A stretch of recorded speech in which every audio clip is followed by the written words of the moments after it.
Good morning, guys. Good morning. Good morning. Good morning.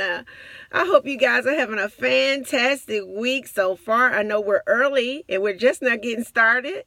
And for those of you who always turn it on, you know that I love you. And for those of you that are new to the channel, do me a favor, click subscribe and the bell so that you can stay connected with me. And I want to welcome you to Sing. Shonda inspires nations to grow. You'll often hear me reference my family as my singers or my VSPs, vibrational singing people. So I want to welcome you to Motivation Monday on a Tuesday.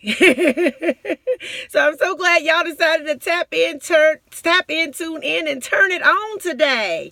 Well, listen, I just want to catch up with you guys, let you know where I've been. I know you probably thought I forgot about you, but I didn't. Last Monday was my son's birthday, and so I decided to take Monday off and just enjoy him and the whole week, actually, to kind of get caught up. It's been very, very busy, and I actually got behind on some things at work and other. I just had to get caught up. So, but I am back. So I want to welcome you guys. I hope you have been, staying connected and consciously aware of your thoughts, your minds, your feelings, your emotions, your beliefs, your negative talk, and just all of that good stuff that we've been talking about thus far.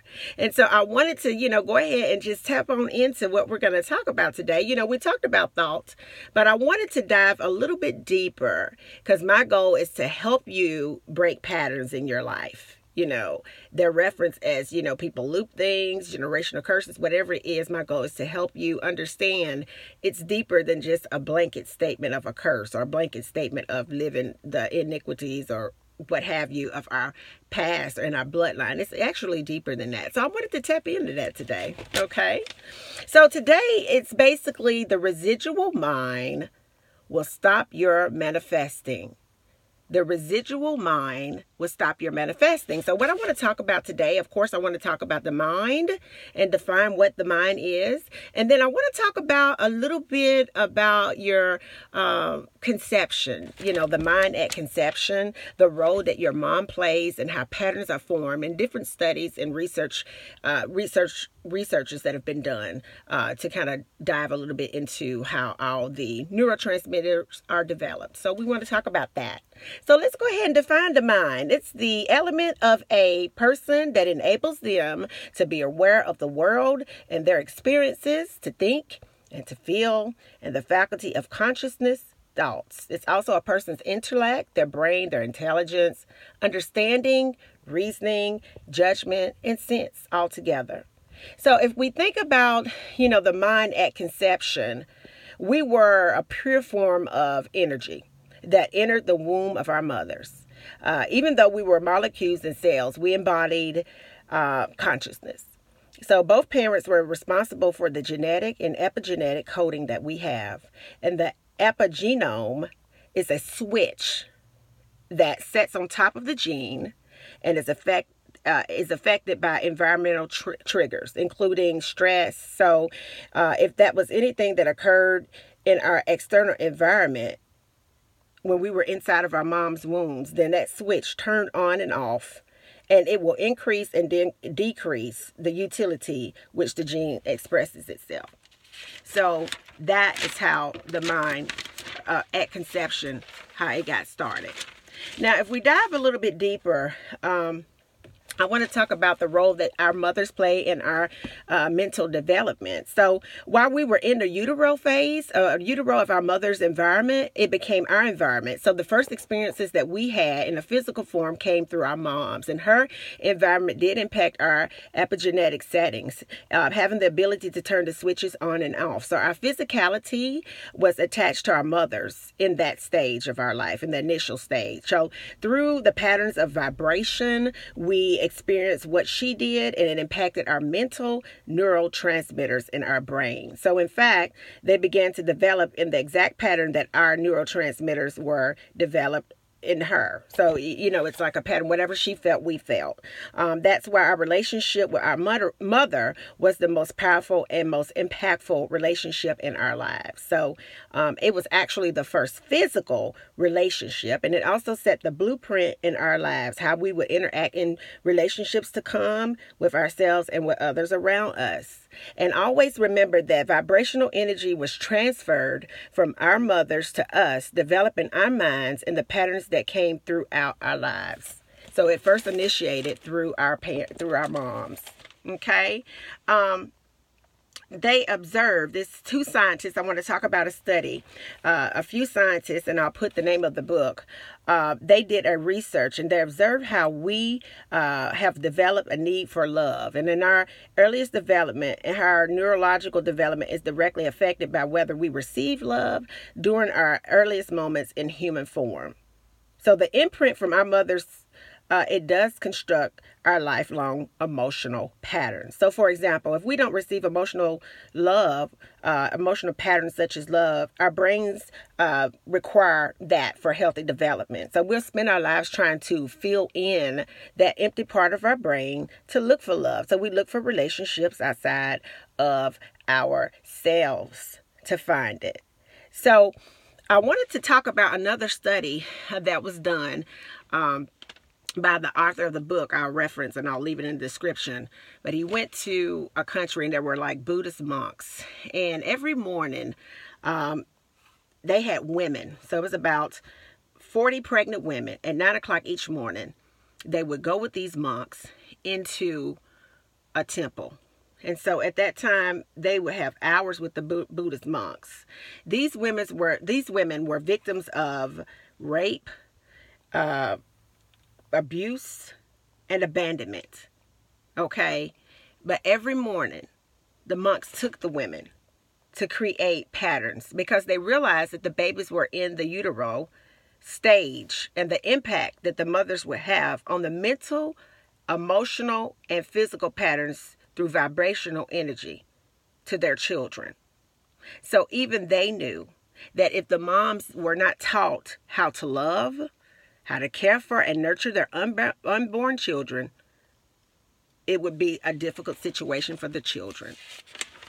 So it talks about that. I also wanted to talk about, let's see here. I'm sorry, guys. It's on page. It was another study done to talk about the impact or the coding that our brains have, because we basically contract the same neurotransmitters that our mothers have. And it was a study done on it. I'm trying to find the page. Give me 1 second and I will find it, because I wanted to share that with y'all, because I thought that was really, really interesting. Give me 1 second. I missed you guys. I'm trying to get organized.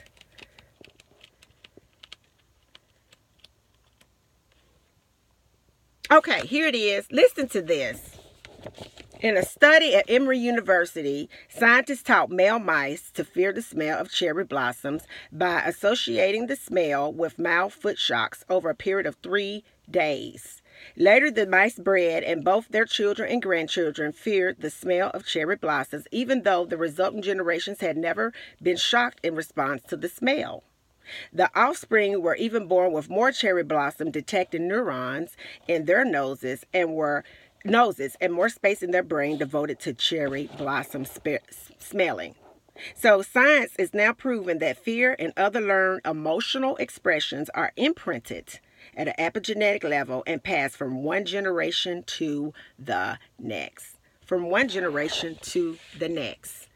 So that's how generational curses are passed on.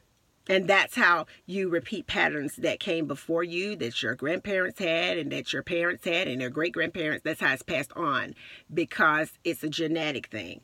And that is very important to know in trying to change your life, manifest your life, and have greatness in your lives. And so I wanted to share that with you all. You know, a child only knows the language of his or her active emotional patterns, which are determined by the information that's passed to the child from the mother's experience. And scientific research has proven the first relationship we experience in our life, the relationship with our mother, has a significant bearing on every relationship to follow. So the question is, how do we reprogram our mind? I know you may be wondering about that. You must engage in a consistent mind meditation to reset the neurons in your brain. So when you have thoughts, acknowledge them. It's not good or bad. The thoughts, they're not. But an expression of energy that you have grown accustomed to, created by your mind as early as at conception. So you have to uproot those neurotransmitters with new ones. And it can be done with patience and repetition. The mind will change. So the repetition of a mind that's not trained and reprogrammed will not only affect your manifestations, but it will affect your life. And it will cause you to just live the lives of those that came before you. So my whole mission is to awaken you and give you the information and give you the science behind it to prove to you that you don't have to stay stuck anywhere in your life and that you do have the power to change this. So the source for my research this week was The Inner Matrix by Klein. And I will link that in the description. Okay? And so I want to go ahead and end with some affirmations today. Affirmations. I'm so glad I have the power and knowledge to reset my mind. I'm so glad for that. I'm glad I have the knowledge to realize there is nothing wrong with me. I am so glad I know scientifically how generational patterns and curses are formed. Everything, and I do mean absolutely everything, is always working out for me. I will soothe my mind with moments of quietness, stillness, to hear my thoughts and redirect them.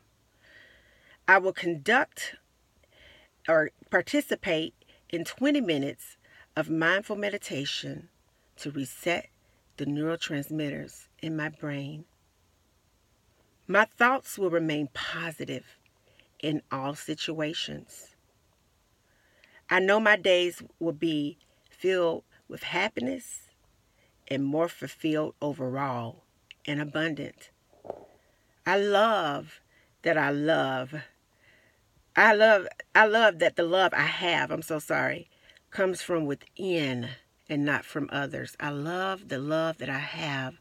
It comes from within and not from anyone else. And I approve of myself, my evolution, my body, my spirit, and my mind. Because that I can most definitely change. And no, I'm not crazy, but I am aware of the patterns that have been passed to me. So I want you guys to think about that this week. And I also want to give you a quote today.